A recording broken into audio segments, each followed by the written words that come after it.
ಚಿಕ್ಕಮಗಳೂರು ನಗರದ ವಿಜಯನಗರ ಬಡಾವಣೆಯ ತಿಲಕ್ ಪಾರ್ಕ್ ಸಮೀಪ ಮನೆಯೊಂದರ ಮೇಲೆ ಕಳೆದ ಒಂದು ವಾರದಿಂದ ಕಿಡಿಗೇಡಿಗಳು ರಾತ್ರಿ ವೇಳೆ ನಿರಂತರ ಕಲ್ಲು ತೂರಾಟ ನಡೆಸಿದ್ದು ಘಟನೆಯಿಂದ ಸ್ಥಳೀಯರಲ್ಲಿ ಆತಂಕದ ವಾತಾವರಣ ನಿರ್ಮಾಣವಾಗಿದೆ. ಘಟನೆ ಬೆನ್ನಲ್ಲೇ ಕೆಲ ಮುಸ್ಲಿಂ ಯುವಕರನ್ನ ಬಜರಂಗ ದಳ ಕಾರ್ಯಕರ್ತರು ಹಿಡಿದು ಪೊಲೀಸರಿಗೆ ಒಪ್ಪಿಸಿದ್ದಾರೆ. ಇದರಿಂದಾಗಿ ಸ್ಥಳದಲ್ಲಿ ಸೋಮವಾರ ರಾತ್ರಿ ಉದ್ವಿಗ್ನ ಪರಿಸ್ಥಿತಿ ಉಂಟಾಗಿದೆ. ಮತ್ತೊಂದೆಡೆ ಘರ್ಷಣೆ ವೇಳೆ ಇಬ್ಬರು ಮುಸ್ಲಿಂ ಯುವಕರು ಗಾಯಗೊಂಡಿದ್ದು ಅವರನ್ನ ಮಲ್ಲೇಗೌಡ ಸರ್ಕಾರಿ ಜಿಲ್ಲಾಸ್ಪತ್ರೆಗೆ ದಾಖಲಿಸಲಾಗಿದೆ.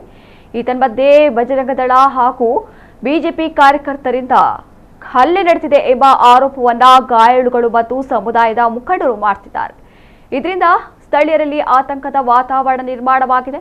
ಕಲ್ಲು ತೂರಾಟಕ್ಕೊಳಗಾದ ಮನೆಯ ಸದಸ್ಯರು ಪೊಲೀಸರಿಗೆ ದೂರು ನೀಡಿದ್ದು, ದೂರಿನಲ್ಲಿ ಮಧ್ಯಾಹ್ನ ಹಾಗೂ ರಾತ್ರಿ ವೇಳೆ ಮನೆ ಮೇಲೆ ಕಲ್ಲು ಎಸೆಯಲಾಗುತ್ತಿದೆ, ನಾವು ಭಯದಲ್ಲಿ ಜೀವನ ನಡೆಸುವಂತಾಗಿದೆ ಎಂದು ಹೇಳಿದ್ದಾರೆ.